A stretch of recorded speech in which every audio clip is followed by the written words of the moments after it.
just sent him a message, Chantel. Okay. All right, so I'm getting the alert that we are live, streaming live. Given that fact and that we have a quorum. Are you getting any bubbles, Trevor, from the councilman indicating that he might be responding? No bubbles. I'm going to step aside and call him. Okay. All right. Well, I want to be respectful of everyone's time. I know we have a lot on our plates right now, so I would like to call to order the Human Resources Appointment Equity and Committee meeting. Today is Tuesday, July 28th. Council Clerk, will you please call the roll? On the roll, Ms. Brown. Here. Mr. Gallagher. Here. Mr. Jones. Mr. Jones is absent at the moment. Mr. Miller. Here. Ms. Conwell. Present.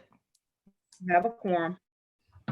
All right, thank you very much. Do we have any public comment? No, Madam Chair, no public comment was submitted for this meeting. Okay. Chantel, Cornell's joining now. Okay, excellent. We'll give him a few minutes to jump. Well, we can approve the minutes. Is there, I'll make the motion to approve the minutes from the July 14th meeting. Is there a second? I'll second. This is Dale. All right, second by Dale. If there are no questions, comments, or concerns, all in favor, please say aye. Aye. Aye. Any opposed? The meeting's minutes have been approved. Council Clerk, if you'll read the first item into the record, please. Okay, and before that, I'd like to recognize Mr. Purnell. Councilwoman Jones has joined the meeting. Excellent. Thank you. No problem. Resolution number 2020-0147, adopting various changes to the Cuyahoga County non-bargaining classification plan. All right, and I know Mr. Buchanan is here with us today. If you will please unmute yourself, state your name and what you have coming before us today. Good morning, Madam Chairwoman, members of the committee. I'm Albert Bushaheen, Manager of Classification and Compensation for the Personnel Review Commission. The PRC approved recommending the creation of 1 new, 6 revised, and 13 deleted classifications at their July 20th meeting. All the modifications were prepared by the PRC Class and Comp staff, who has worked with the Department of Human Resources and county management teams to ensure they're fully informed of the proposed changes before you. In accordance with the PRC rules, the proposed changes were posted on the PRC's website prior to your consideration. Madam Chair, due to the urgency of filling the proposed new administrator program management classification by the IT department, I'm requesting that these items be approved under second reading suspension of rules. I thank you for your consideration. Happy to answer any questions you may have. And my understanding is Mr. Moles is here from the IT department to answer any questions you have regarding the urgency to fill the new classification. Thank you. I'm going to turn it right over to Councilman Miller, who I know had some questions with regards to the legislation before. Some of them were answered. Mr. Miller, if you'd like to present your concerns, please proceed. Yes, thank you very much, Madam Chair. And just one thing, it is that there are two classifications on the delete list. Those are items H and item N, and these are deleting classifications that have been, where the duties have been transferred to unclassified positions. And as I think everybody knows, we have prepared and introduced legislation to better define how unclassified positions are determined, and that legislation is pending at this time. And I would like to make a motion that we delete items H and N from the legislation this morning and keep those 2 items in the class plan until we get a better handle on how we're going to deal with this issue in the future. So that's my motion. I would ask if someone would make a second. I support your motion. I'll make a second. Are there any questions, comments, or concerns regarding Council Miller's motions from the committee? If there are none, all in favor, please say aye. Aye. Aye. Aye. All right, thank you, Councilman Miller. So that change has been made, but Mr. Buchanan, although I probably should have offered this to you before we made the change, but if you could just speak to items H and N very briefly so that the the listening audience or those who might view this later are clear about those two positions? Sure, Madam Chair. Councilman Miller is referring to the Assistant Director classification and the Manager of the Budget Commission. Neither have incumbents in those classifications. We're doing routine maintenance and cleaning up classifications that no longer have any incumbents. With these particular two classifications, specifically the Assistant Director, that classification has been vacant for quite some time. Those responsibilities have been utilized in the administration under the title of Deputy Directors due to their fiduciary responsibilities. With respect to the Budget Commission Manager, that classification was last filled probably over a year ago, and the administration sought the guidance of the Law Department, and they chose to fill that position as unclassified. So we thought there's no reason to keep it in the class plan any longer. All right, thank you very much. When we do this, I just want to make sure that the listening audience is clear about some of the action items that we're taking. So I appreciate you, Councilman Miller, for your thorough observation, and I appreciate you, Mr. Boucher, for your explanation with regards to these items. If there's no further questions or discussion on this matter, at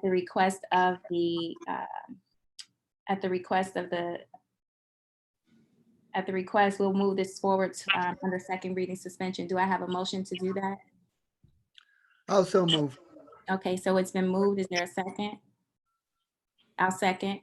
If there are no further questions, comments, or concerns, all in favor, will you please say aye? Aye. Aye. All right, excellent. This will move to the full body of the council under second reading suspension. Thank you. The next item. Thank you, Madam Chair. You're very welcome. If you'll read the next item into the record.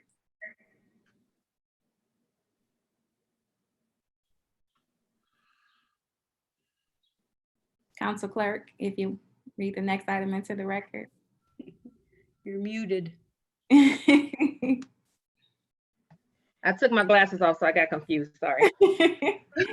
Authorizing the grant resolution number 2020-0157, authorizing a grant agreement with Cleveland Foundation in the amount not to exceed $1,500,000 to provide matching funds for the Cleveland Foundation Digital Inclusion Fund to support digital equity activities and efforts in Cuyahoga County for the period 8/1/2020 to 8/31/2021.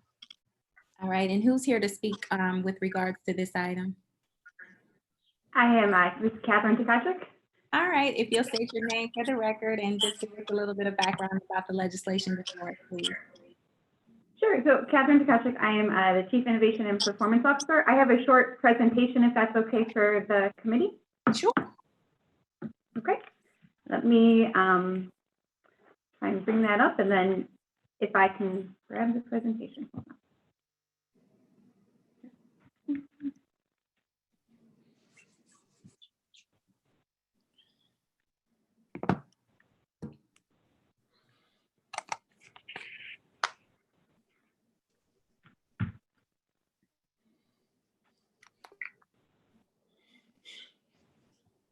Hold on.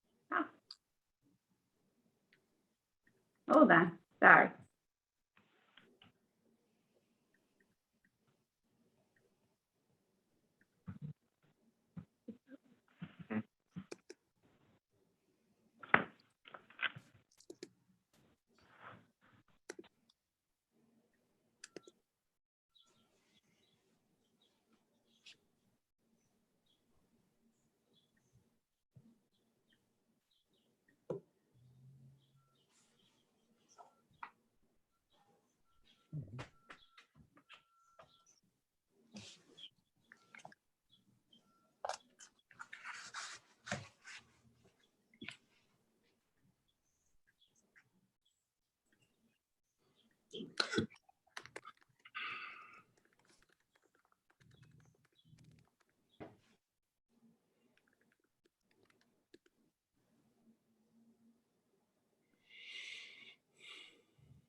Hello, sorry, this is Catherine. As soon as I went to share, my computer froze. I don't know if we... Okay, did you need more time? We can, if you wanted to sit tight, we can come back to that. We can move on to the next item or. Sorry, I can either talk you through it, or if you want to see the presentation, we can hold tight for a few minutes if you don't mind. Sorry about that. No worries, we have a little bit of time.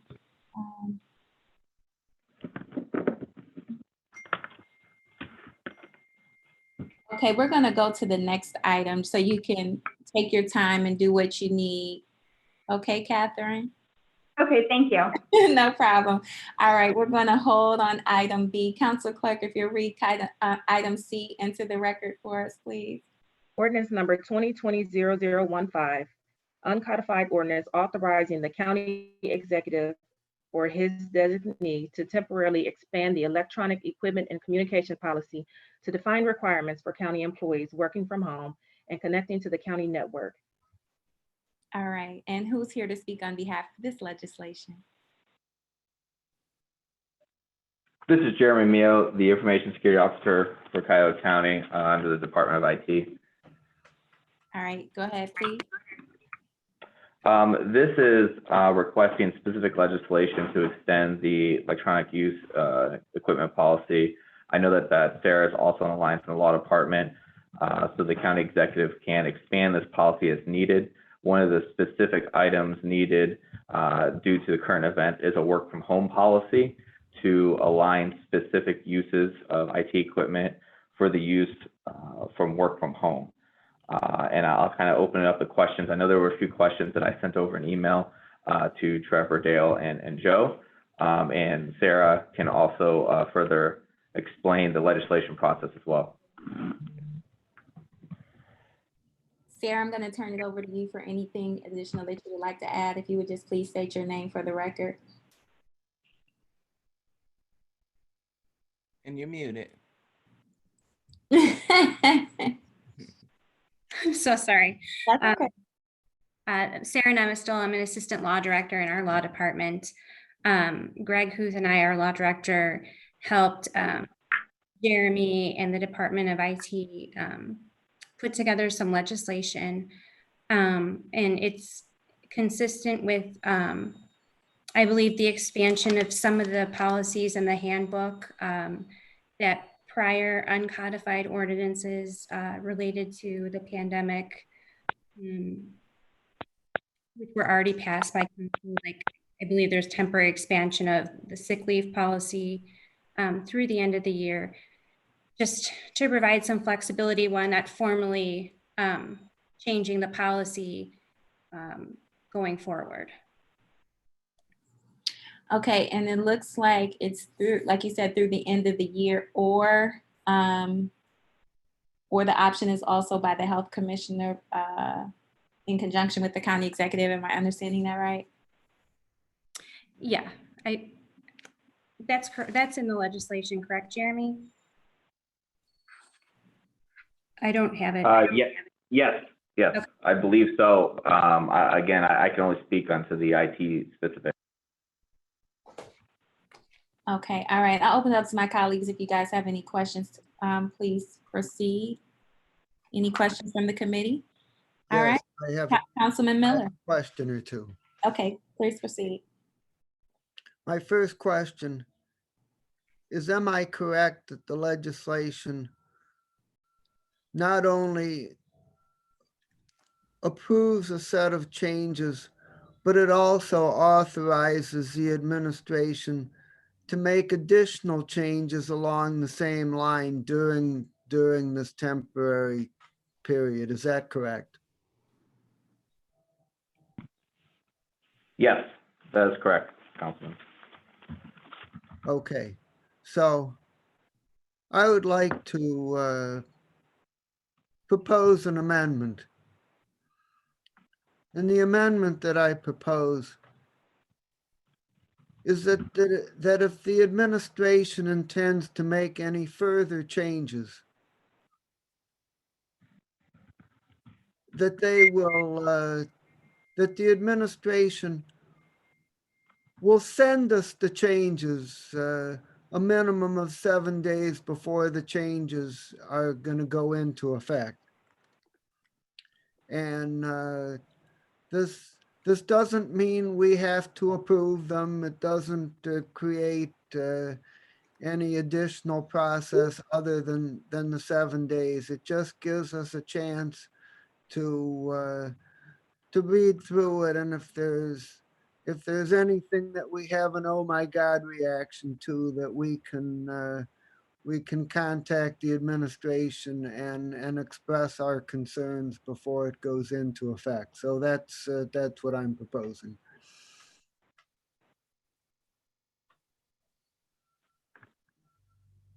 This is Jeremy. Thank you for that. I'm going to ask a question on if we have those amendments, can we still approve this item at here? I don't know if that's a question for law. I think that if I understand Councilman Miller's proposal, he's just requesting that as this moves forward, that council be provided with a copy of the changes 7 days before they go into effect?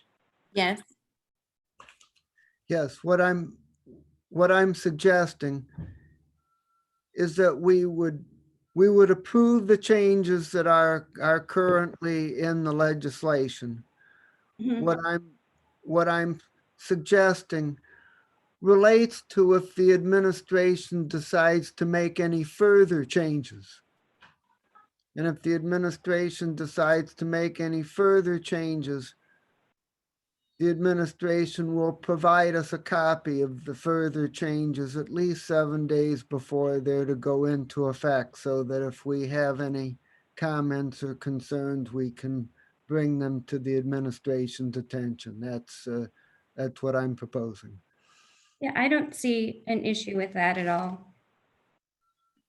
Okay, so then Councilman Miller, was that a motion? If it was, Yes, make that was a motion. all right, okay. It's been moved in second. Are there any additional questions, comments, or concerns from the committee? All right, there being none, all in favor of this amendment, please say aye. Aye. Any opposed? All right, so with that said, all in favor, I move to move this legislation forward with the amended changes. Do I have a second? Second. All right, if there are no additional questions, comments, or concerns, all in favor, please say aye. Aye. All right, excellent. Okay, this will move forward to the full body of the council under second reading suspension as amended. Thank you, Councilman Miller. Thank you for that added change. All right, it looks like Catherine is back.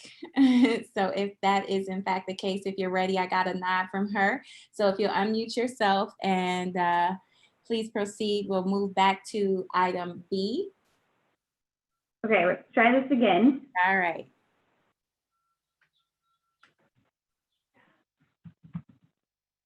Now I'm just gonna leave it like this because it seemed like last time when I tried to put it into presentation mode, it caused a problem. So I'm gonna leave it like this if that's okay. That's fine with me. Okay. So this is an item to create a digital inclusion fund in partnership with the Cleveland Foundation. And so just to get a little bit background for those that aren't familiar with the digital divide in Cuyahoga County. So as of 2018 American Community Survey, about 22.5% of all households in Cuyahoga County didn't have any internet access in the home of any kind. That includes smartphones, so that access as well.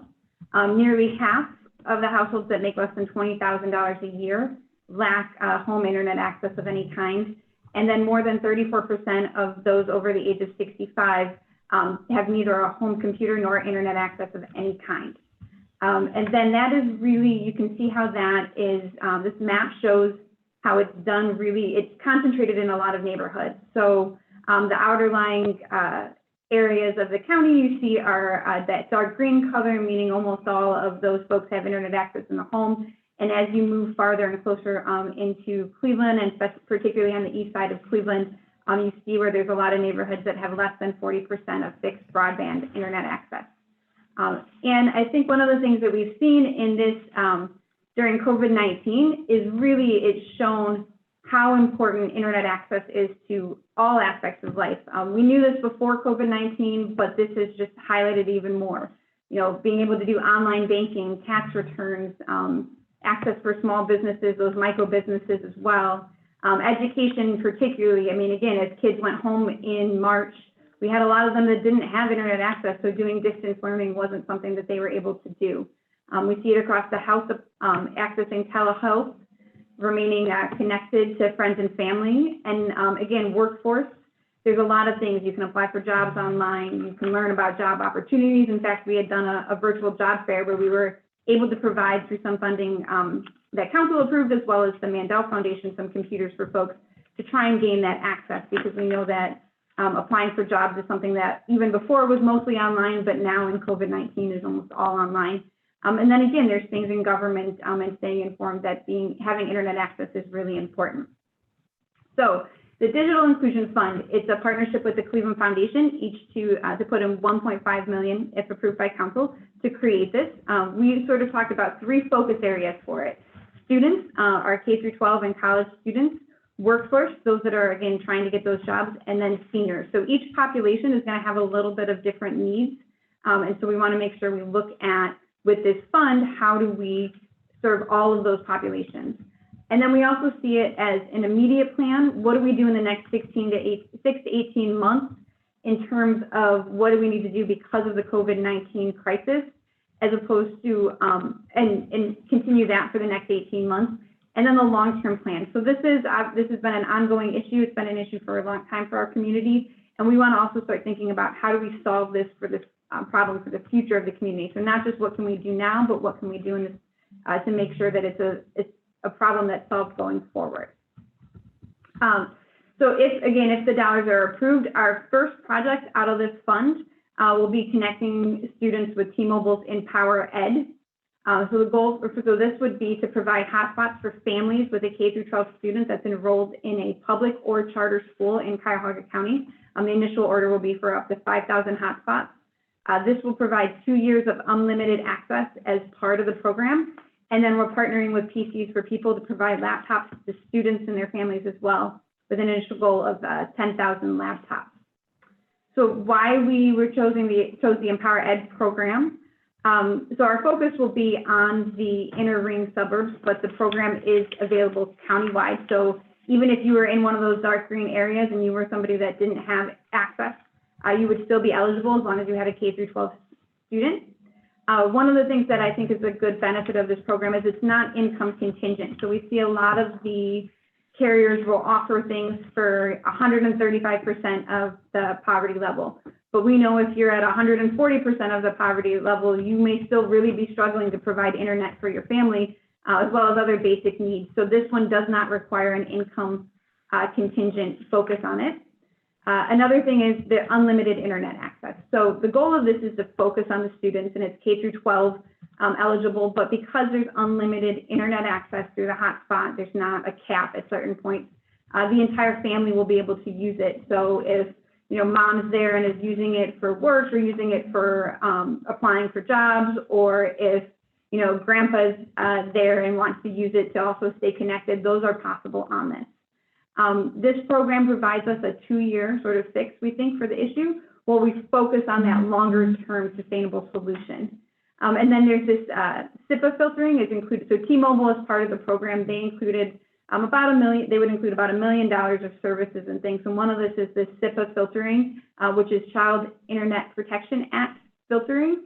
And so what that does is make sure that the child can't have access to some of more of the unsavory parts of the internet. It provides some basic filtering. Won't filter out everything, but just to make sure that we try and also keep people safe, and that'll be provided through T-Mobile. So again, if funding is approved, we'd already started sort of prepping what our plan would be for distribution. So we would partner with libraries to serve as distribution locations. PCs for People will serve as the distribution partner. They have an online portal creating to register for people to register for devices. And if needed, they could fill that out at the library, or a call can be made to the library. So again, if folks don't have internet access, they can fill it out at the library or call to the library to assist with filling out registration.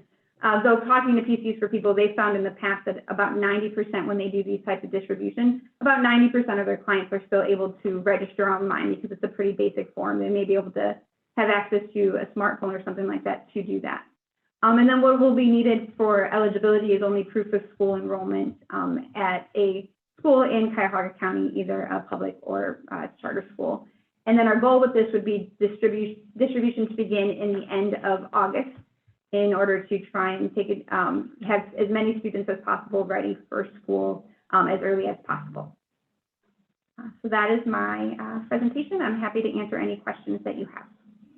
Thank you so much. I am thoroughly excited about this opportunity, and I think it will be very beneficial. I do have a couple of questions with regards to the outreach, if you will, how people will be aware that this is available. I know that we had a similar event with the job fair where PC for People were providing computers. And if what I heard is accurate, we have a substantial amount of computers left over from that. So how will we get the message out? Right, so we're also going to be working with the school districts to let them know and ask them to let their families know. We want to partner as much as we can with the school district as possible to get the word out, because they're going to know their students. We know they're going through a lot right now trying to get ready for school and figure out what they're doing. So we also wanted to make this as limited as possible, but we're going to promote as many ways as we can using the county's methods, but also focusing on those school districts, making sure that they can help us get out to their kids as well. Another thing, and I hope that when you say that there are no eligibility income requirements, the only thing is a student, and that's K through 12, I understand?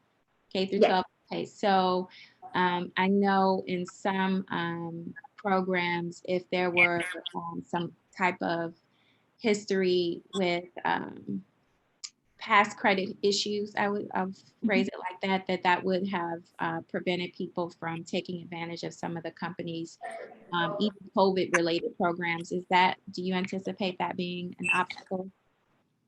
That will not be, especially because the funding for the ongoing plan is coming from us and the Cleveland Foundation, so that won't even be a check on it. Okay. All right, so I will open it up to my colleagues. If you have any questions, please unmute yourself and state your name. Go ahead, Councilman Miller. I have a couple of things. First of all, I'd like to say how happy I am to see this moving forward. I know that that Yvonne and I supported an early version of this during the budget hearing last fall, and I'm really happy to see this getting some traction. I know how important it is toward creating a more equitable future for Cuyahoga County. So I would like to ask the clerk if my name could be added. And the only question I have is given how closely this issue has been made more important in the COVID-19 environment, whether any evaluation is being done as to whether we can use CARES Act money for the county's portion of the expenditure.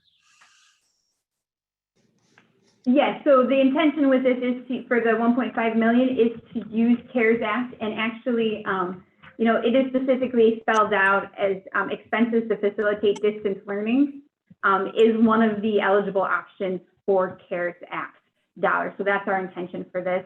I did also want to mention, I know Leanne Wilson, who's been my sort of partner here from the Cleveland Foundation, is also on if anybody has any questions for him as well. Okay, well, that's great to hear, and I would just like to publicly thank the Cleveland Foundation for partnering with us on this very important initiative. Thank you. Likewise. Councilman Jones, you were unmuted. Did you have any questions or comments? I do. Can you hear me? Yes. And thank you. And forgive me if this was already said, but the children in the Cleveland school system, as we attempt to serve them, do we know how many children are actually in need of computer access in the Cleveland school system? So I should say for this program, we're focusing on the inner ring suburbs because CMSD is working through their own program specifically. And I think they have about 10,000 hotspots that they're in the process of going out. We did a survey of all of the other sort of school districts and thought that, you know, the program we had set up should cover at least as a good estimate for what we needed to do for the rest of the school districts. I see. Okay. All right. Thank you very much. And I guess another question that I would have, we have 10,000 laptops that we're planning to give away. And what amount of people are we anticipating to do the internet? Because it seems like those numbers aren't aligned. Is that? Yeah, so for the initial push, we'll have about 5,000 hotspots. You may have multiple children. They found, again, TCU for People has done some of these in some of their other locations, and they normally see about a 2-to-1 device need per internet, but they're also not tied together. We may have some folks that just need internet and don't need a computer, in which case we can do that, or the other, where they have internet in their home, but they're lacking a computer. So you don't have to have both, but whatever the family needs, that's what we're going to focus on trying to provide. Excellent. That answered my next two questions. So when you have multiple, because that can get taxing on a family when you have more than one child in the home that is in need of services. So 2 or more could be eligible for the computer. Okay, that's good. That's great. Yep. Are there any other questions with regards to this item? Madam Chair. Yes, Councilman Gallagher. Thank you, ma'am. Take me through how we deal with the inappropriate content and children. So what it does is SIPA filtering. It's the Child Internet Protection Act, and T-Mobile actually does it. I'm gonna try my best to not get myself caught in technology I don't understand, but they provide it so that it just blocks certain websites and certain types of websites throughout it. So it's not a complete block, and frankly, any child who has really high technical skills will probably be able to get around it. But what it does is it's going to block some of the worst parts of the internet from somebody just stumbling upon it. And that's what we're trying to do. So it's this filtering, something you see often at libraries or schools. That's what they put in so that people can't necessarily get access to some of it. Okay, so it's across the board. So regardless if you're an adult or a child, it's intact. Because my only concern would be, sure, you want to protect the children from that, but if it's being provided with public monies, then you don't even want the adults being able to access that. Although, as you say, they're way more capable than most of us will ever be. So, okay, thanks. Yeah, but it is across the board, yes.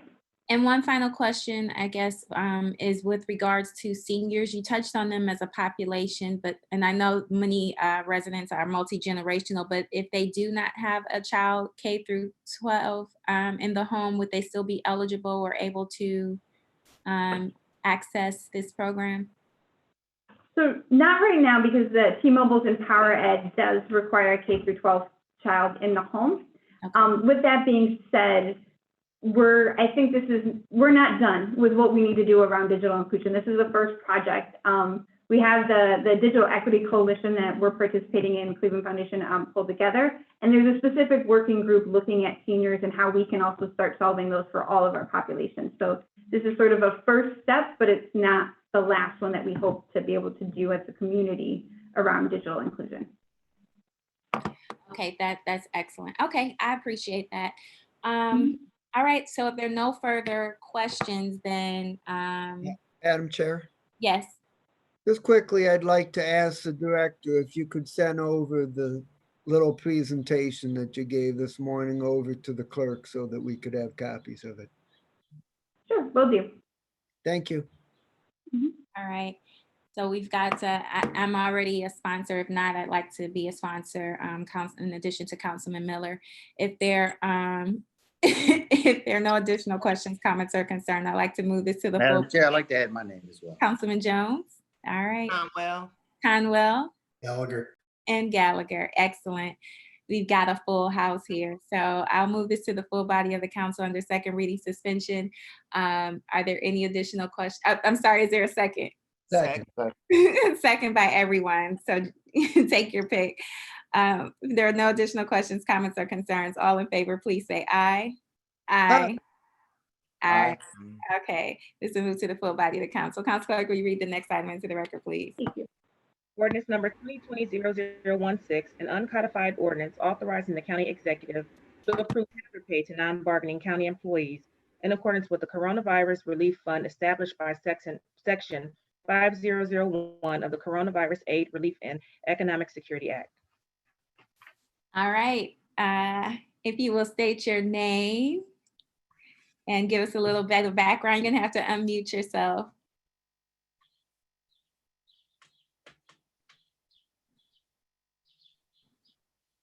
There you go. Good morning, Madam Chair. Thank you for the instructional. Pat Smock on behalf of the Department of Human Resources. This request is for approval of hazard pay for non-bargaining county employees. Council previously approved agreements with 18 bargaining units for hazard pay for bargaining employees who work in particular job classifications. This ordinance under consideration will impact 172 non-bargaining employees in 64 classifications. They work in children and family services, senior and adult services, public works, the medical examiner's office, and the sheriff's department. And these employees are working in situations that put them at increased risk. The payments will be the same as the amounts that were previously approved for the bargaining unit employees. Obviously, the cadence will be a little bit different because no payments were made until approval of the ordinance or consideration approval of the ordinance. And we appreciate your consideration of this item and welcome any questions you may have. All right, thank you very much. You answered one of them. You said 172 employees. With regards to those non-bargaining, you said they were selected based on what? They're selected based on the increased risk based on their job, and reviewing the list, a great majority of them are supervisory personnel who supervise the bargaining unit employees who already have been approved for the hazard pay. As a, for instance, in children and family services, social service workers who are bargaining, who go out to do home visitations. The non-bargaining would include perhaps their supervisors who might accompany them on a home visit, et cetera. So it's many of them are supervisors that supervise the bargaining employees who have already been approved. All right, you touched on that. You said the amount that was previously approved. Could you remind me of that amount, please? Yes, ma'am. There are two different hazard pay amounts depending on the risk that the employee is in. There's high hazard and hazard pay. So an employee who is at hazard, not high hazard, receives an initial $1,500 payment and then is eligible based on their attendance. They must have passed some attendance requirements for $1,000 per 2 pay periods after that. So the maximum would be $5,500. Those that are at high hazard pay would be an initial $1,500 payment and then $1,350 for every 2 pay periods after that, again, based on attendance. And that maximum would be $6,900 for those employees. And finally, does this allow the administration to add more employees non-bargaining down the road?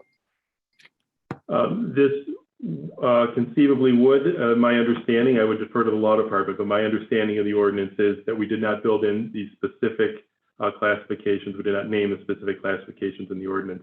So I believe that that could be the case. And again, I'll defer to the law department if they have a different opinion on that. I see Mr. Huth is present or someone from his office or Sarah. Would you like to chime in or can you get back with us on that? Looks like Sarah's gearing up, but you're on mute if you're if you're looking to respond. So in looking at the uncodified ordinance, it's simply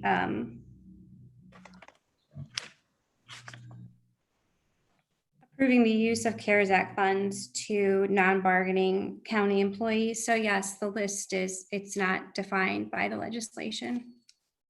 Okay, so if that is indeed the case, then I would like to follow my colleague's lead on the prior the prior legislation and request an amendment where we would require the administration to come back and let us know about future non-bargaining employees. I'll make the motion. Is there a second? Second. All right, it's been seconded by Councilman Miller. Are there any questions, comments, or concerns regarding the amendment? There being none, all in favor, please say aye. Aye. Aye. Any opposed? All right, so we'll, thank you very much. We'll make a motion to move this to the full body of the council under second reading suspension. Madam Chair, I did have a question. Oh, Not on, yes, I'm not so on the sorry. Sorry, amendment, Councilwoman. Go ahead. through the chair to Mr. Smock, was the hazard pay considered specifically for employees that were left in the office during COVID-19? Madam Chair and Councilwoman, yes, I'm looking down the list. All of these employees were, I won't say in the office because some of them are in the field, that is to say, those that work out of the Harvard garage, et cetera. But yes, those are, they are folks who, staff who have been working at their workplace during COVID-19. The reporting period began March 1st and will run through September 26th. As I mentioned, that there are attendance requirements, et cetera. So a great majority of these jobs are folks that are in the field, either working in public works, visiting homes for senior adult services, children and family services, or obviously the medical examiner's office, which are either in the field visiting sites or within the office performing their duties. Okay, can you send us a list of those, not the actual employees' names, but the positions that were, and the reason I bring this up is because, you know, there may have been some clerks or something that had to be essential staff. And when it worked for the sheriff's department, those clerks and things like that were not considered, that had to be in constant contact with the sheriffs that were going in and out of the jail. So just wanted to follow up and make sure. Absolutely, Councilman. I can send you the list of all classifications that are under consideration, and I'll include those that are bargaining and non-bargaining as well, so that you have a full picture. Appreciate your question. Thank you. Thank you, Madam Chair. All right, are there any additional questions, comments, or concerns before we proceed? All right, there being none, I'll make a motion to approve the legislation as amended. Just for clarification, a report on those that are being added is what we're requesting. So all in favor? I make a motion, is there a second? All right, seconded by Councilwoman Conwell. Any questions, comments, or concerns? All right, there being none, all in favor, please say aye. Aye. Aye. All right. Madam Chair, this is Trevor. Just a clarification question on Yes. that. For the amendment for this legislation, we would only have the amendment where they would send over new classifications, right? It wouldn't go through legislation. I think that's what you were just saying, right? Right. Okay. All right. I'll work with Jean then on that. Okay, thank you. All right, is there any miscellaneous business from the council or the committee? All right, there being none, this meeting is adjourned. Thank you, everyone. Have a wonderful day.